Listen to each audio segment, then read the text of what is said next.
I don't think that the sitting government has had the necessary political will to resolve the land question, particularly around expropriation without compensation. They do not have that willingness to do so. It takes political will, and they are the ones that actually closed the teacher colleges for the reproduction of a skilled teacher in society. When schools across the country were being increased, the rate of teacher production was not being increased at the same time. But the additional things, obviously, that we would do at the center of most of these policies is political will. But I want to add two more things. Firstly, is that on Thursday, I would announce, in marking the 120th anniversary of Nkosi Sikelel, of the composition of Nkosi Sikelel this year, I would immediately take out the declaration that this stem is no longer part of the national anthem. And alongside it, that would immediately initiate a process of replacing all apartheid, public apartheid symbols, street names and statues across the country. And finally, that we would make sure that we open a sexual offense court, which deals, like the labor court that deals specially and specifically with labor matters, that we deal with all the violence around the sexuality and sexual offenses, because our society, as you know, faces high levels of sexual violence. That's one of the big things that we would do, that we would announce if we were to take on the State of the Nation address on Thursday. Now, you had at least 3 of your leaders in ANC structures, for a long time. What would you say as the EFF is the ANC's problem with implementation? Why are they failing to implement policies? Well, first of all, there is no political will. Majority of the time, the ANC doesn't award talent. They promote each other on the basis of corruption, on the basis of whether you're going to be able to give and redirect tenders along nepotistic lines, but as well generally to friends and relatives. So that's what works. That's what makes that machinery called the ANC work. It has nothing to do with the reward of talent, the reward of honor. If you are honorable and if you are talented in the ANC, you don't make it. You'll see with their presidential race now, they won't reward talent. They won't, because sometimes talent comes with the necessary energy, the necessary decisiveness. So at the center of their performance in the past 10 years has been the fact that they reward corruption and they don't have the political will to take on the real radical policies. They just speak about them, but they don't have the political will to execute them. Phumzile, I'm hoping you can hear me now again. You spoke about corruption, of course, being one of the issues that you will address as the Democratic Alliance. But the reality is, when you have a government with hundreds of people working for you, how do you ensure that your civil servants and those you have in power are not corrupt? Because you really can't think for them. You really can't monitor what they're doing on a daily basis. Sorry, I missed a big portion of the discussion, but because the line went dead. And now there's a bit of an echo, but I'll try to answer as best as I can. I think there's actually just no desire to deal with corruption. When corruption is exposed, when it's politicians, they're simply moved from one position to the next where they continue that culture. So it's really a deeply, deeply entrenched culture of corruption in the ANC. And the way to deal with it, quite frankly, is for the entire ANC to be removed from government and another political party to be given the chance to govern the country without corruption. The entire system is rotten of the ANC, and the entire ANC, including its president, Jacob Zuma, needs to be moved out of government. Okay, let's not attack the ANC, because this is a platform for you to convince South Africans why you should be given the State of the Nation address in future. So I would like for you to tell us how you're going to create jobs and tell us how exactly you're going to fight corruption. How is it going to be any different from what we're already seeing in South Africa? Well, Mmusi Maimane, as I said, would be delivering that landmark speech tomorrow at 1 p.m. It's going to be streamed live. It's going to be streamed live on the internet, and I encourage everyone to listen to that speech. In that speech, Mmusi Maimane will speak about the lost generation of young black people who are living lives without hope. He will explain how we will stimulate the economy in order to create jobs. He will explain how we will attract investment. He'll explain how we will improve the basic education system, the social security system, tertiary education, in order to make sure that our young people are given access to all the opportunities they need in order to make their lives a success. So that will all be laid out in detail by our leader tomorrow, where he will essentially give what will be our State of the Nation address, and it's really just about young black people who are struggling. Phumzile, I get what you're saying, but when we asked you to speak to us today, it was so that we could hear what you would say to the nation, and not have you tell me that Mmusi Maimane is going to say it. I did explain to you. Yeah, I did explain to your producer that the core of what we're going to be saying about SONA will be in that speech, and they suggested that I come anyway. But yeah, that's where we're at. That speech will be at 1 p.m. tomorrow. Full details will be provided. All right, Mbuyiseni, let's bring it back to you. How do you avoid becoming a populist organization, a political party that will say what people want to hear just because you're trying to win them over? I don't think that's wrong.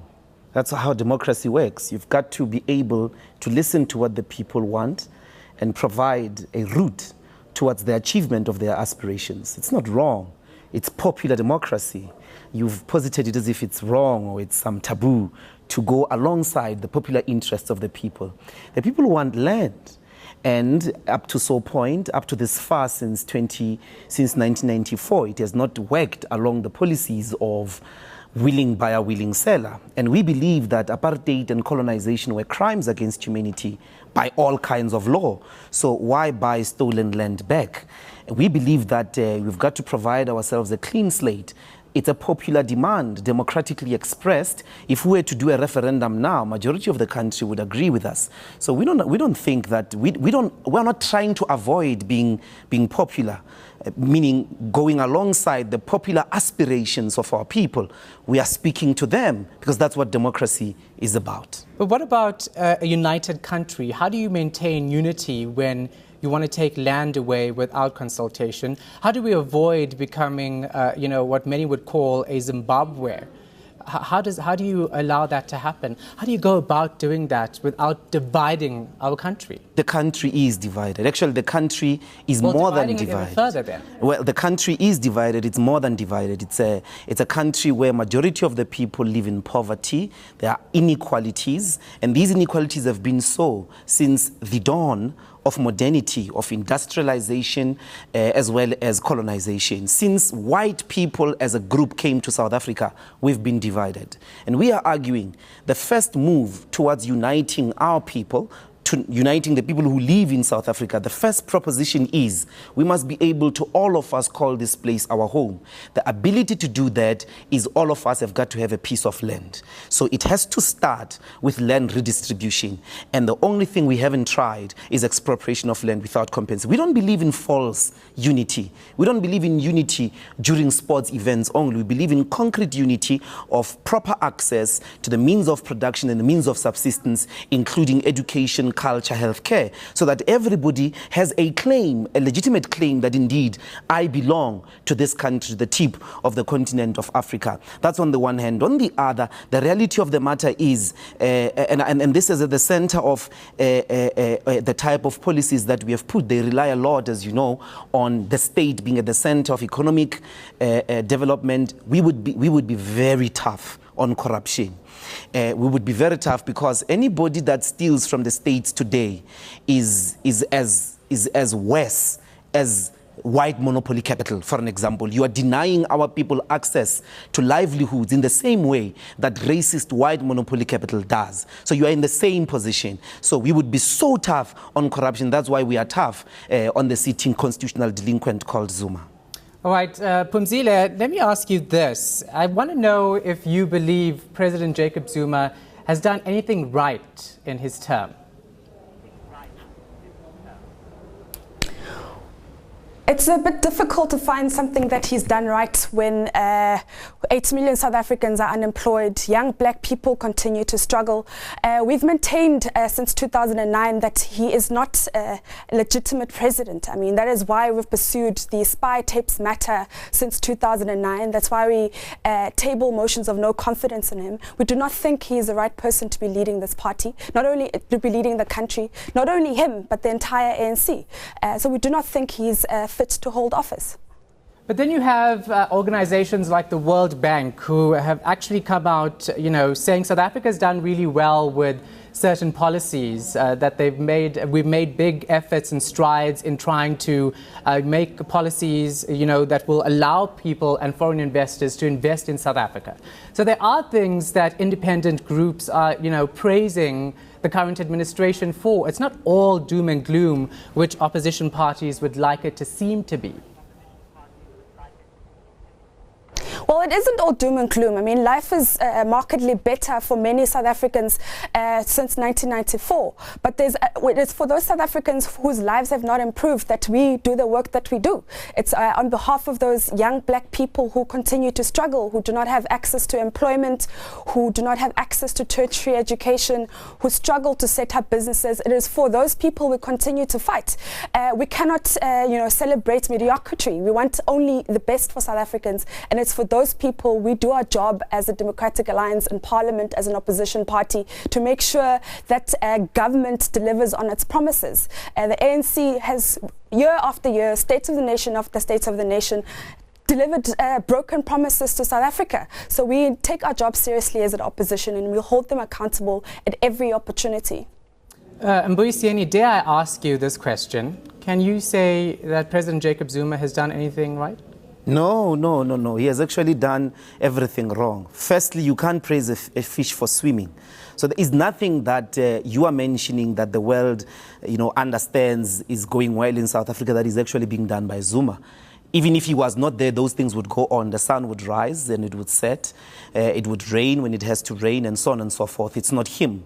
So the question is, what is his specific contribution? His specific contribution has been delinquency.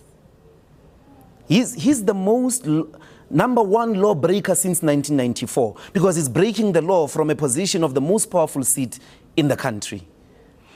That's what we have here. We have a thief and a person who has been declared by the Constitutional Court to have broken his oath of office, steering the ship in South Africa. Yet, the majority of South Africans still vote for the African National Congress. I'm not sure when they vote the ANC, they are voting for him. Put Zuma on his own. Make a referendum tomorrow. Let's have the type of US elections tomorrow. We won't even contest with him. He won't win. We won't even stand. We won't put a candidate against him. He won't win. Because I believe that deep in the hearts of South Africans, they know they cannot see themselves in Zuma. They cannot see themselves in the conduct of Zuma. They cannot see themselves in the leadership of Zuma. And that of course, is unfortunate, because a lot of people in the ANC think that, this is about collective responsibility. Our constitution gives him. He becomes an institution, if you understand the ways in which an executive is set up in the constitution. Ministers are appointed by him, decrees are made by him. He becomes an institution. He becomes a powerful individual. So we've got to take an issue with the individual that is the president. And to the extent that is possible, Zuma has failed. He has failed. He has done everything wrong. Of the things that they say are good, they would have happened even if he was not there. Phumzile, I see you nodding, and I'm guessing that's in approval with some of the statements that Mbuyiseni is making. I'm going to wrap this up. I'm going to ask you, what would you say on Thursday evening, come about 8:30 p.m. after the State of the Nation address? Do you go into this, not even prepared to listen to what President Jacob Zuma is going to say, but instead come with counter-arguments about what he should have said? Yeah, I absolutely agree. I was nodding at the point that we cannot praise a fish for swimming. We will not celebrate mediocrity. South Africa is a country full of potential. We will only accept only the best. On Thursday, we'll of course go in there, we'll listen, and then we'll respond to the substance of the speech, if there is any. We will make sure that we fulfill our job as parliamentarians to hold government accountable, to hold the president accountable. We will look at his speech, we will analyze it in detail, and we will give considered feedback, not only on the content of his speech, but what we as the Democratic Alliance, our offer is. So I encourage everyone tomorrow at 1 p.m. to listen to Mmusi Maimane's speech, where he will lay out quite clearly what our plans are for South Africa's lost generation. All right, Mbuyiseni, of course, the economic freedom fighters say that tomorrow you will be heard at the State of the Nation address. Are you going to let the president speak, or are we going to see what happened? No, Zuma is going to be interrupted because we cannot legitimize people who break the constitution. That's the first thing. So our advice is that he should give it to someone else this Thursday if they want the nation to hear. I don't think there's going to be an opportunity for the State of the Nation if it's going to be delivered by Zuma. We are going to make sure, absolutely, within the rules of the House, that we raise the idea very sharply. If it were ordinary South Africans who are caught stealing, they wouldn't be holding public office today. If it was ordinary South Africans declared to have been inconsistent with the constitution by the highest court in the land, they wouldn't be holding public office. Zuma is not special.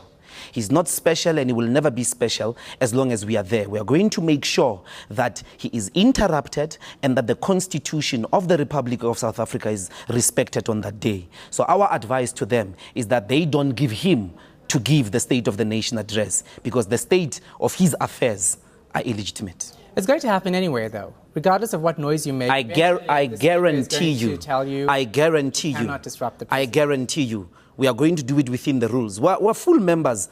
No amount of security, no amount of intimidation. We're full members and public representatives. That's how democracy works. We will be there in our red overalls, ready to make sure that we confront a thief for what he is.